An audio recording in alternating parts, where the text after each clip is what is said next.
এবং ৮০,০০০ দেবেন খাদেম খেদমতগার।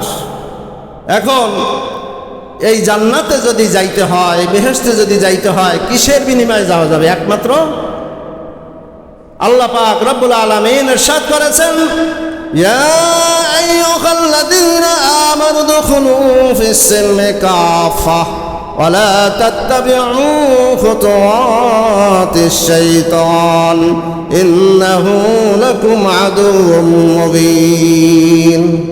হে ঈমানদারগণ, তোমরা ইসলামের ভিতরে পরিপূর্ণভাবে দাখিল হও, শয়তানের পদঙ্ক অনুসরণ করিও না, নিশ্চয় শয়তান তোমাদের প্রকাশ্য শত্রু।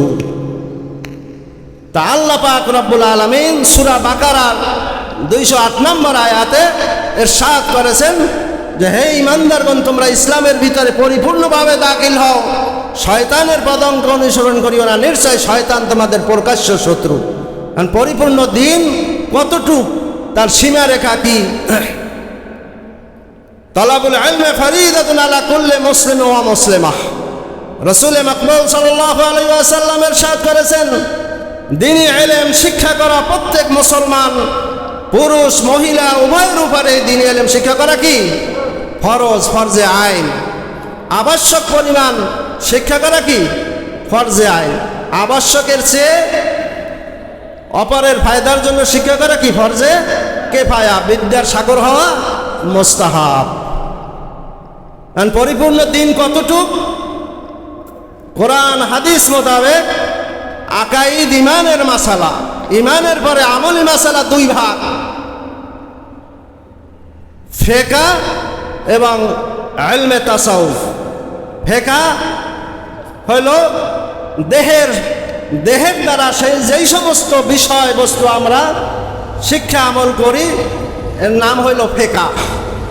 দেহের সাথে সেই সমস্ত বিধিবিধান সম্পর্ক থাকে, সম্পৃক্ত সেই সমস্ত বিষয়ের নাম কি ফিকহ। আর এই ফিকহ দুইটা ভাগ, ইবাদত মুআমালাত। ইবাদত আল্লাহর হক, ইবাদত আল্লাহর হক 10টা বিষয়, আর মুআমালাত সৃষ্টির সাথে সৃষ্টির যে হক হুকুক, মাখলুকাতের সাথে যে সমস্ত বিধিবিধান আছে, তাও 10টা বিষয়। এই 10-20টা ভাগ হইল কি দেহের সাথে সম্পর্ক। এই 10-20টা ভাগের নাম হইল কি ফিকহ। ফিকহর এই বিধিবিধান আমাদেরকে কি করতে হবে? শিখতে হবে, তদনুযায়ী আমল করতে হবে, ফরজ বিষয়। আর এইভাবে আল্লাহ পাক রব্বুল আলামিন আমাদেরকে সৃষ্টি করছেন দুইটা জিনিস দ্বারা, একটা দেহ আর একটা কি আত্মা। তো এইভাবে আত্মার সাথেও যে সমস্ত বিধিবিধান সম্পর্ক সম্পৃক্ত, তাহাও কয়টা ভাগ? 2টা ভাগ। এক ভাগের নাম কি? এক ভাগের মুহলিকাত, ধ্বংসকারী কুরিপু, ধ্বংসকারী কুরিপু। আর এক ভাগের নাম হইল কি মুনজিয়াত, সৎ স্বভাব বা পরিত্রাণকারী। মানে পরিত্রাণ পাওয়া যাবে, নাজাত পাওয়া যাবে, সেটার নাম হইল কি মুনজিয়াত। তা প্রত্যেকটা বিষয়ে আবার 10টা করে। কয়টা? মুহলিকাত আত্মার খারাপ স্বভাব 10টা বিষয়, এবং মুনজিয়াত ভালো স্বভাবও কয়টা? 10টা। 10-10-20 ভাগ। তাহলে দেহের সাথে কি 10-10-20 ভাগ, আত্মার সাথে 10-10-20 ভাগ। মোট এই 40টা। আর বাইনা ফি উসুলিদ্দিন, দিনের রূপরেখা মাপকাঠি হলো কি 40টা বিষয়ের সমন্বয়ে। এই 40টা বিষয় আমাদের শিখতে হবে, তদনুযায়ী আমল করতে হবে। এছাড়া পরকালে কি নাই? মুক্তি নাই।